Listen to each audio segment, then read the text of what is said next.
So one of several reasons for being interested in team reasoning is that it might allow us to better understand how there could be aggregate agents. And if you've been following along, we've already seen a clue that this might be the case. After all, as Gold and Sugden say, collective intentions are the product of a distinctive mode of practical reasoning, team reasoning, in which agency is attributed to groups. Now, actually in this quote, we're getting two things. On the one hand, they're telling us that we can get an account of collective or shared intention from team reasoning, so an alternative to Bratman's. Now, that's something I'll look at in a different section. What I want to look at here is the idea that where we have team reasoning, there can be agency which is attributed to groups, or as I will say, to aggregate subjects. So you remember, if you've been following along, that an aggregate subject is simply a subject whose proper parts include subjects. So my paradigm example of an aggregate subject is the Portuguese man of war, because this is clearly a subject, something that swims and eats and so on, lives and dies, but it's composed of polyps which are themselves animals and therefore subjects in their own right. They have independent lives. They merge together in order to build the Portuguese man of war. So of course the question for us, and you may remember this if you've been following along with earlier sections where we looked at this more carefully, the question for us is, how can there be, in the case of humans, aggregate subjects? After all, it's rare, extremely rare, that we would bond mechanically with each other, and we don't really have the kind of biology that allows us to do that in the way that the polyps can do that in forming the Portuguese man of war. So, how in the case of humans could there be aggregate subjects? Now, previously on this course, we saw that aggregate subjects may exist because they're constituted by a kind of self-reflection. This was the idea of Petit that we considered earlier. One observation about that, though, is that that won't give us a particularly fundamental notion of an aggregate subject, because it would seem that in nearly all cases, the self-reflective constitution of an aggregate subject will itself require shared intention, and therefore will be a kind of joint action. So it's not that we'll have a general account of joint action out of this. Now, this is not an objection to anything that Petit is saying, or wants to say.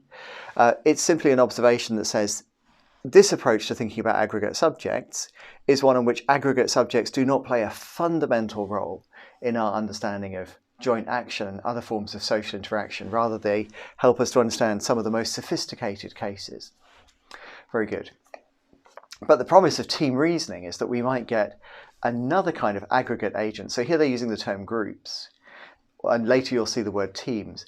I prefer to talk about aggregate subjects and aggregate agents because I'm clear about what those things are. Yeah? An aggregate subject is just a subject with proper parts that are also subjects.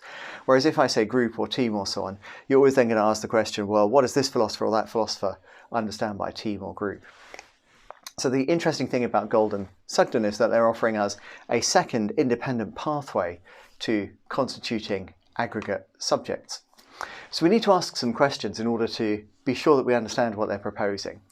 So the first thing is, which are the aggregate subjects to which agency is attributed in team reasoning? And here we can appeal to some of Sugden's earlier work, because I think he gives us a very simple and clear statement. We've already covered this in an earlier section, but I want to do it again here because it answers this question. Who are these aggregate subjects? The idea is this: the team exists to the extent that its members take themselves to be members of it. Okay, that's puzzling, right? But what is it to take yourself to be a member of a team, according to Sugden? Right? Now, it looks like we might be going right back to the Petit idea about self-reflection. Right? So the idea that you remember there, the idea was that we ourselves imagine an aggregate subject and then reflectively take ourselves to be part of it. But this is not what Sugden has in mind, not at all. He has in mind something different. So he says to take yourself to be a member of a team is to engage in team reasoning while holding certain beliefs about the use of team reasoning by others. And what you notice here is that there is none of the kind of self-reflection that on a Petit-like view would be necessary to constitute a team. So here we have a genuinely distinct idea about what's involved in an aggregate subject. Then the next question is, well, look, given that we're saying very little, you see, Sugden is one of those masters. I believe that he's probably an economist, but he's also, his work is clearly philosophical in nature, even though he doesn't work in a philosophy department. And one of the things he has in common with many great philosophers is he's the master of saying as little as necessary. He's the master of saying as little as necessary. There's nothing extraneous there. Absolutely beautiful. It's the kind of Jane Austen approach to philosophy. There's not a single word that you could cut from those novels, likewise, from Sugden's characterization of taking yourself to be a member of a team. All right, very good. So then, having said so little about what teams are, we've got to ask ourselves, under what conditions might you and I take ourselves, in Sugden's special sense of take there, under what conditions might we take ourselves to be a member of a you and I team, a team comprising the two of us? And here I think the answer is supposed to be, look, sometimes it's just the situation. So Sugden himself doesn't want to constrain the answers to this question, but I think he does want to allow that you and I, confronted for the first time, never having met each other perhaps, with this game, might spontaneously engage in team reasoning and furthermore confidently expect that the other will do the same, thereby achieving the high and walking away with the large reward. So the question is, what is it that might motivate or trigger in us the team reasoning? And one thought is, sometimes it's just features of our situation. It need be nothing more than that. And in fact, it might even be that sometimes when we're confronted with the prisoner's dilemma situation, it may be that we each spontaneously team reason in the expectation that the other will. And if we do that, then we've met all of Sugden's conditions, or nearly all of them. We'll see another one in a minute. So we will have constituted an aggregate subject in Sugden's sense, and we'll walk away with a much better prize collectively than we could achieve if we both confess. And that, said Sugden, reflects the fact that when you give people the prisoner's dilemma, you get a surprisingly high proportion of subjects who both resist, even in a one-shot competitive situation. The resist strategy is not something that you don't observe at all. So why is it then that I'm suggesting, following Gold and Sugden, that where there's team reasoning, there could be aggregate subjects? Why should we accept that? Well, here's what I think Sugden and Gold are after. Where we've got the team reasoning, it's the case that we take ourselves in Sugden's special sense to be components of an aggregate agent.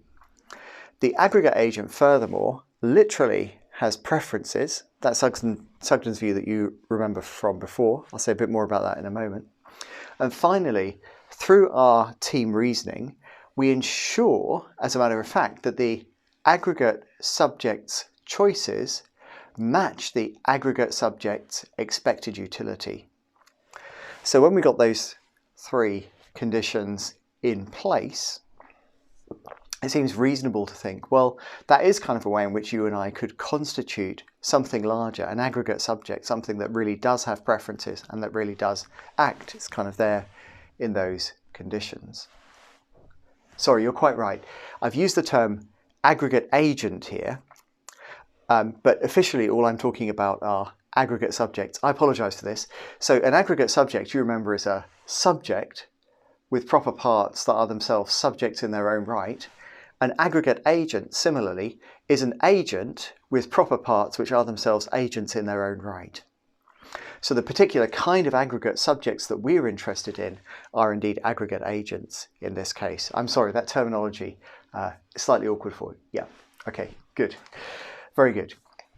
So let's now step back a second and compare two routes to obtaining aggregate subjects or aggregate agents, right? So you've just seen, I've just been suggesting to you on this very slide that team reasoning, as Gold and Sugden say, does provide us with a route to understanding how there could be an aggregate subject.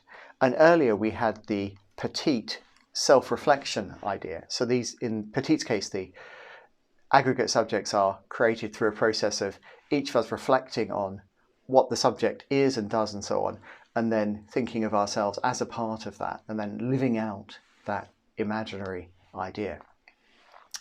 So what are the contrasts? Well, the first thing to note is that in the case of the reflectively constituted aggregate subject, we're dealing with a fairly informal idea.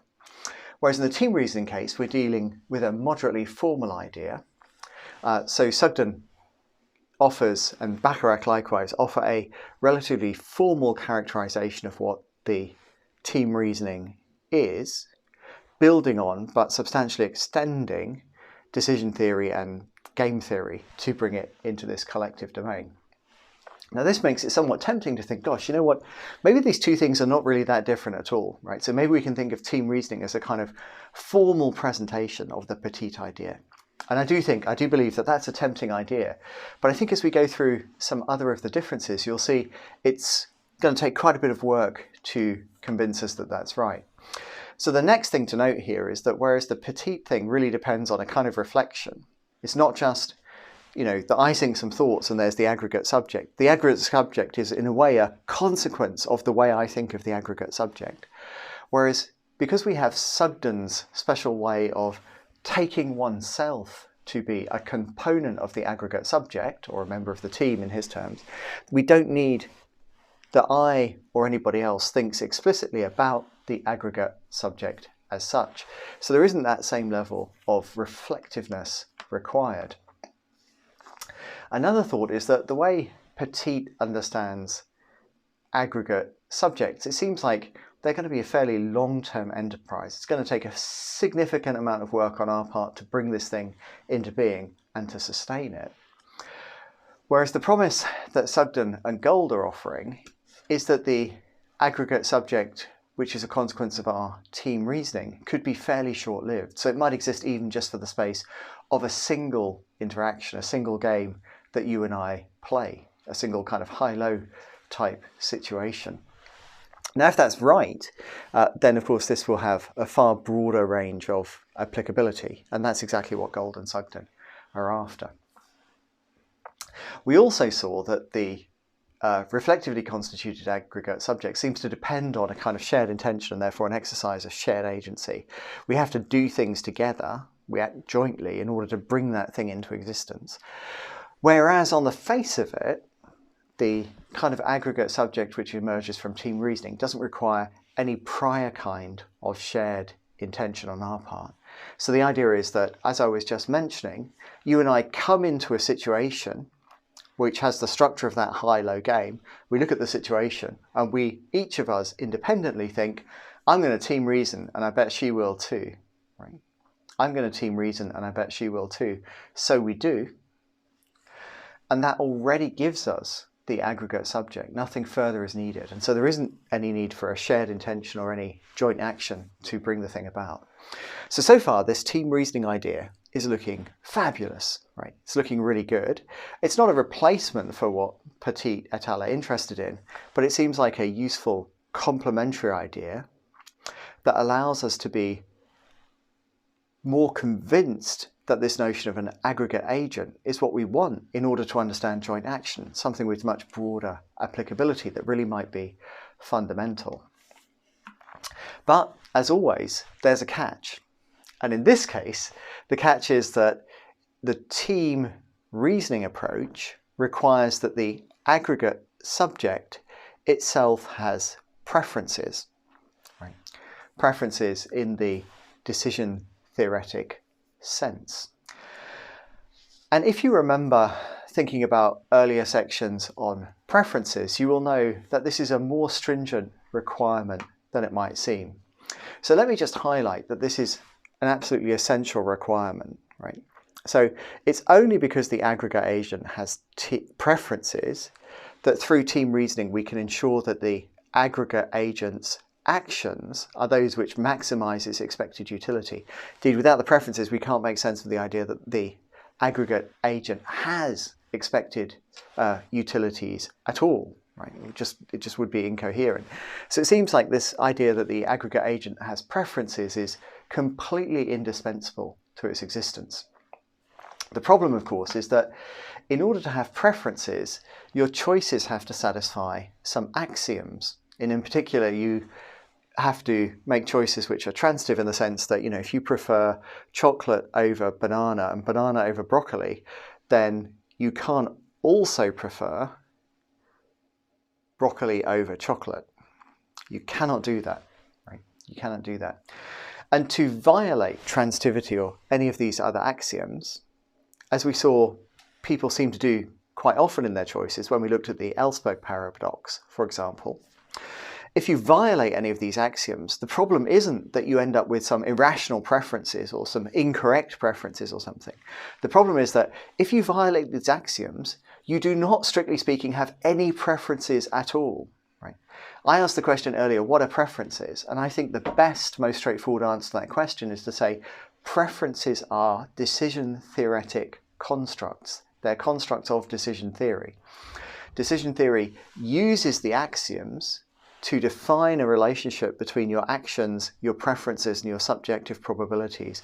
Where those axioms don't hold, that relationship doesn't exist, and so we have nothing to say about what preferences are. It makes no sense then to say to somebody, look, your preferences don't satisfy the independence axiom because you're acting as the Ellsberg paradox guesses that you might do, so your preferences are irrational. That doesn't make sense. You don't have preferences at all on this notion of preference.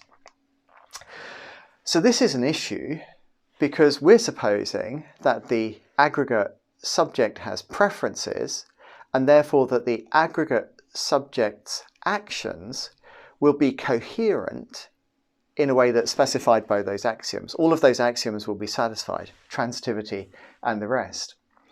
But now if you think about it, this looks like a fairly big demand, right? So you and I, acting on behalf of the aggregate subject, have to agree not only in cases like high-low, but also in some of the other games that we looked at, like the game called Battle of the Sexes, where we have a choice between, say, rock music and classical music.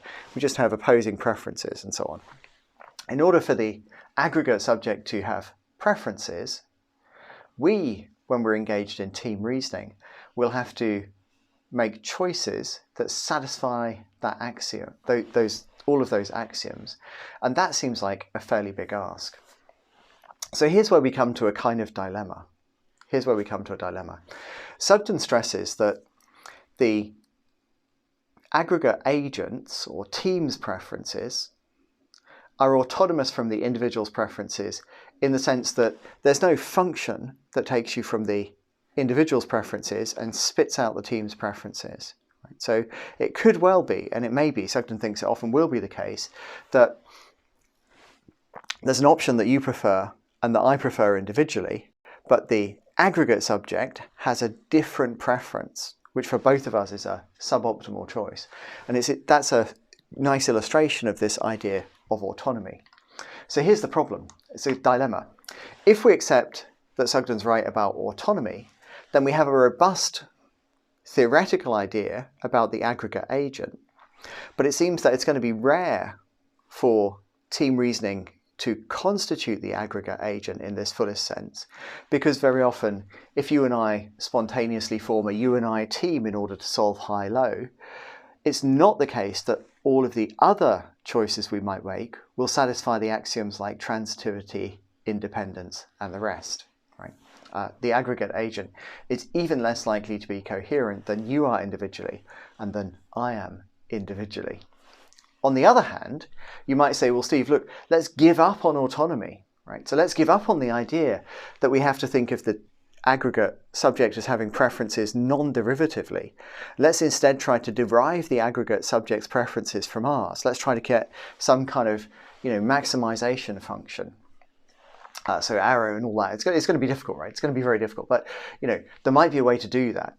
The problem then, I think, is that we've lost the idea that there is an aggregate subject after all. You see, in thinking about game theory in the way that we are, we're really interested in game theory where the games are non-cooperative. That means that we cannot enforce binding agreements on the agents, and they can't enforce binding agreements in playing the game, right? So that being the case, team reasoning looks really exciting because we're still playing a non-cooperative game. It's just that we've reduced the players from many down to one, to the aggregate agents. We sort of transformed the whole thing fundamentally. But if it turned out that all we really meant there was that each player is playing in order to kind of somehow maximize a set of preferences, which are really my preferences and your preferences aggregated in some way, then it just seems like, we've started acting in some way that's cooperative. It doesn't seem like there's some independent agent or independent subject which is also acting here. And so we've lost the idea of the aggregate subject.